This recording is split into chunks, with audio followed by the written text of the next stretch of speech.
Hello guys, welcome to Slimuka Tech. Muri iyi video ngiye kukwereka VPN maranye imyaka 3 ikora neza. Ndabizi wise wibaza ati se ikora kuri he sim card. Iyi VPN yacu ikora kuri sim card ya Airtel cyangwa Tigo. Ikindi kibazo cya kabiri, ese bisetingwa gute? Setting zose urakora kugira ngo iyi VPN yawe ibashe kuba yakora muri Android, no gusaba gukurikira video step by step kuva itangiye kugeza irangiye kugira ngo ubashe gusobanukirwa uburyo uri bubisetting utaza gucikwa akantu na kamwe. Ese ikora amasanga? Iyi VPN yacu ifite umwihariko yuko ikora mu buryo bwa unlimited. Ese iyi VPN itandukaniye n'izindi wari usanzwe ukoresha? Iyi VPN yacu rero itanga free internet, nta file ikenera, ndetse ikora no muri Android zose. Rero ndabakira hano kuri Slimuka Tech, niba dusanzwe tubana ngo hayi ikaze, ngusaba umpereza akanya gato nkwereka uburyo bikorwa, ndetse niba ari ubwa mbere kugira ngo nkusabe dufate amasegonda 3 twiyungeho duhe support, ukande like, ukande na subscribe. You are welcome. Wow, iyi application rero maranye imyaka 3 nkoresha, ikora ku buntu kandi nta kindi kibazo mpuye nacyo. Bayita APN Tano Lite. Iyi application rero mbere yuko ntangira kubereka ibyaho n'uburyo mugiye kuyisettinga, reka mbanze nshimire abantu mwese mumaze gukora subscribe, abashyashya ndetse n'abo dusanzwe tubana mwamaze gukora like. Iyi application rero kugira ngo uyibone uraza ujye muri Google Play Store yawe, aha ukande hano hantu handitse search, we uraza wandikemo APN mukurikire neza uburyo ngiye kubyandika. Tano Lite. Lite. Murabona hano rero twabonye application yacu barimo kutubwira, murabona ko twayibonye. Ni iyi ngiyi tugiye gukirikaho, ni kuriya kuntu byandikwa. Iyi step rero ikaba irarangiye. Turaza dukirikeho. Noneho urabona ahangaha twebwe ino application yacu dusanzwe tuyikoresha, bari kutubwira kuyikorera open. Urabona ko twebwe yamaze kuba installed bisobanuye ko yaba yiyestaye muri device yacu. Noneho uraza uyikirikeho. Noneho rero ibyerekeye ino application barakubwira ko ino application ushobora kuyaprograminga kugira ngo ube wakoresha ibintu byinshi bigiye bigize muri system yayo. Bug fix.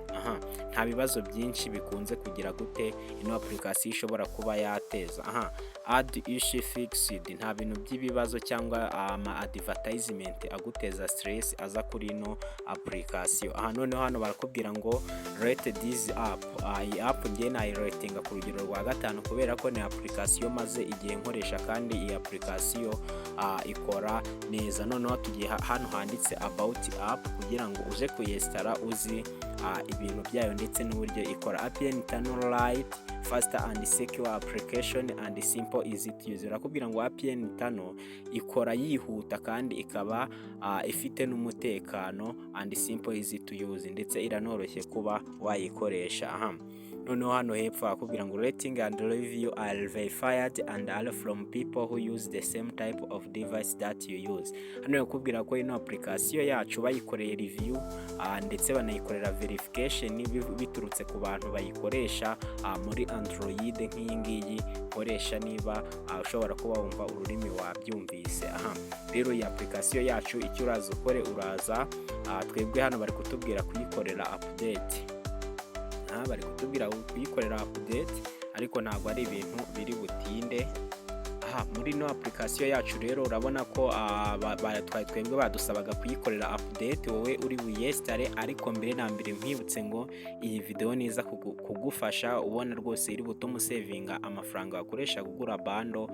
Nyabona ukande like kuri iyi video ndetse ukore na subscribe kugira ngo uzajye ubona izindi update. Urabona ko rero bamaze kugira gute, bamaze kuyikorera update. Twebwe turaza duklike open. Click open utegereze, ariko mu gihe kirimo loadinga reba ko wakoze like kuri iyi video ndetse wakanze subscribe niba uri mushyashya. None bari buze bakubwire tegereze gatoya application yacu loading. Twebwe notification twarazanze, niyo mpamvu uri kubona notice welcome back to APN Tano Lite. Bari kuduhereza ikaze kuri no application. Turaza du click okay. Please join us on Telegram, thank you. Hano bari kutubaza ko twaba joininga kuri Telegram, turaza dukanda hano kuri later. noneho ikintu uraza ukore hano hari option ebyiri, hari iyo bita cloud front server niyo bita Sudan Upstream social media package. Noneho turaza dukande hano ha kabiri handitse Sudan. Noneho tuze dukande hano hantu ho gusacinga, aho gusacinga twandikemo Rwanda. Noneho twanditsemo Rwanda, urabona ko batubwiye ngo Rwanda Airtel APN 5. ni twebwe rero turaza tuyikirikeho tuyemezemo. Nitumara kuyemezamo rero uraza ukirike ahangaha handitse start, uze uhakirike. Bigiye kwirodinga, noneho application yacu ibe yarodinga, bihite byifungura, noneho tube connected. Urabona ko biri kuba connecting. If you love privacy, you will absolutely love NordVPN. And here's hari hajemo advertisement, ariko hano noneho murabona ko byabaye connected. Guhera uyu munsi rero ugiye gusavinga money cyangwa amafaranga wakoresha kugura internet ya buri munsi. Rero niba ari ubwa mbere twabanye, nizere ko wamaze gukora subscribe, ndabizi iyi video biragufasha, ndetse ukoreshe ya kuri bagenzi bawe batakaza amafaranga menshi bagura internet. Rero kanda subscribe kugira ngo uzajye wa mu mbere babona notification ziturutse kuri Sirimuka Tech, tukwereka update nziza kandi z'ubwenge. Tuzongere duhure ubutaha rero mu yindi video.